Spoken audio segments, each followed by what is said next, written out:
ஒரு ஒரு வெறுப்பு இருக்கும். என்னடா வந்து நம்மளை மீறி போறானேங்கிறதும் ஒன்று இருக்கும். அதற்கேற்றார் போல் அவரும் நடந்துக்கிறார். தனுஷ் வந்து ஆரம்பத்தில் ஒரு 2 படம் சிவகார்த்திகேயனை வந்து பெருசாக வளர்த்து விட்டார்.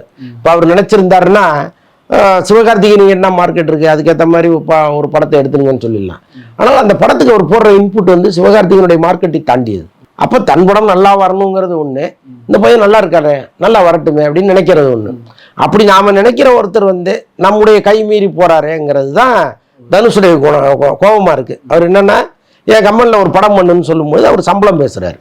எவ்வளோ சம்பளம் கொடுப்பீங்க, இது வரைக்கும் நீங்கள் கொடுத்த சம்பளம்லாம் வேற, இனிமே என் லெவல் வேற, அப்போ எனக்கேற்ற சம்பளத்தை நீங்கள் கொடுத்தீங்கன்னா நான் நடிக்கிறேன்னு சொல்லும் பொழுது அவருக்கு ஒரு கோபம் வருது.